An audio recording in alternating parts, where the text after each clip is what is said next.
Bonjour et bienvenue dans la théorie du câlin. Aujourd'hui, nous allons évoquer des faits historiques méconnus ou volontairement ignorés par le public. Aujourd'hui, nous allons découvrir le monde tel que vous ne l'avez jamais vu. Et pourtant, Diapo! Merde!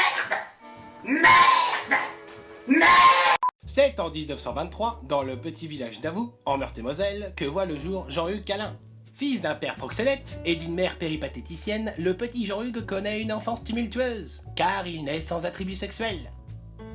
Habitué dès son plus jeune âge à fréquenter les maisons closes, lieu de travail de ses deux parents, il grandit dans l'amour moitié intense des années folles. Atteint d'une ostéoporose dégénérative des ganglions lymphatiques, maladie très répandue à cette époque, le petit Jean-Hugues est incapable de discerner les sous-entendus sexuels, véritable handicap dans le milieu de la prostitution. C'est un sombre jour de mai 1937 que tout a basculé. Le gouvernement français instaure des mesures draconiennes concernant la législation sexuelle dans tout le pays. La prostitution, véritable mine d'or de ce petit village devenant le nouvel Eldorado du sexe, subit les conséquences dévastatrices de ces nouveaux amendements. Privés de leurs poules aux œufs d'or, les villageois mécontents manifestent et les esprits s'échauffent.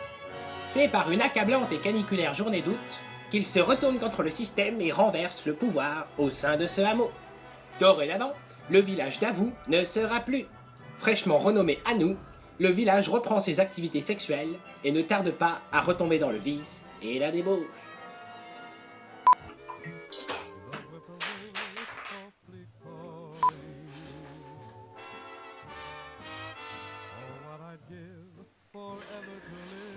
« 1938 sera l'année d'un nouveau départ.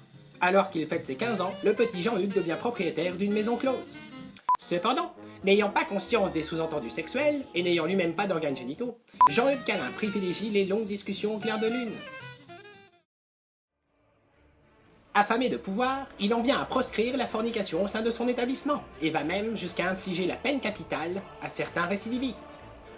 C'est malheureusement un échec mercantile. Sa réputation est détruite et son nom souillé par les habitants qui, bornés dans leur aveuglement sexuel, ne voient pas l'utilité de ces pratiques hérétiques pour l'époque.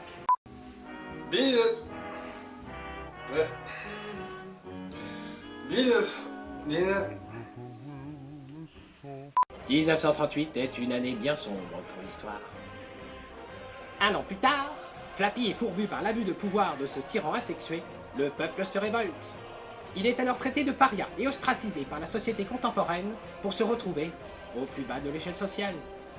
Les villageois d'Anou, par vengeance contre Jean-Hugues et en hommage à ses parents, vont géminer sur le caveau familial devenu un véritable temple libidineux d'une génération en pleine décadence.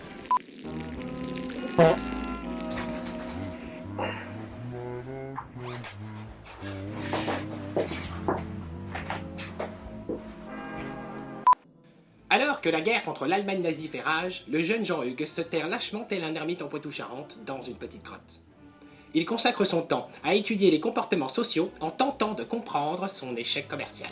De cette retraite s'en découleront de multiples expériences scientifiques concernant l'amour platonique, la recherche de la pureté même. De nombreuses théories vont naître.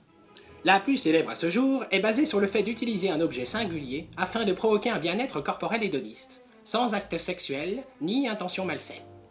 Jean-Hugues met alors au point le masseur à vibration. Objet qu'il jugera sans intérêt et sans avenir, il le revendit à un marchand de glace contre des souliers trop petits. Et puis moche en plus. Ce marchand, Marcel Dorcel, né en 1897 dans le petit village de Moitéchaud, n'est pas le sujet de notre documentaire.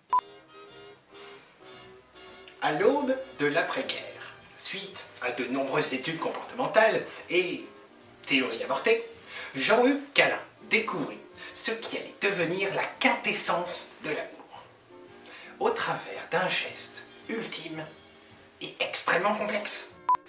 Une accolade amicalo-sentimentale réalisée en synchronisation inversée.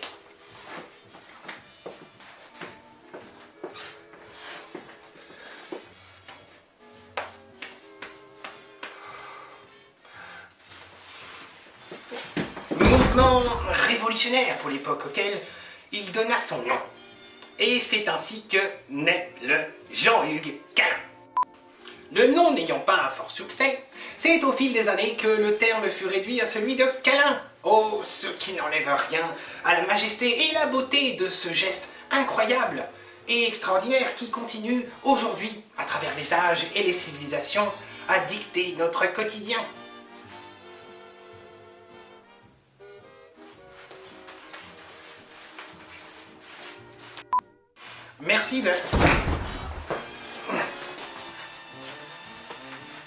Merci d'avoir suivi notre épisode de Un jour un câlin, spécial la Genèse.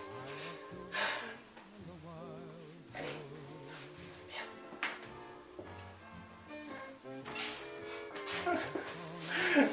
Non, casse-toi! Casse-toi! Merde! Merde! Fais chier!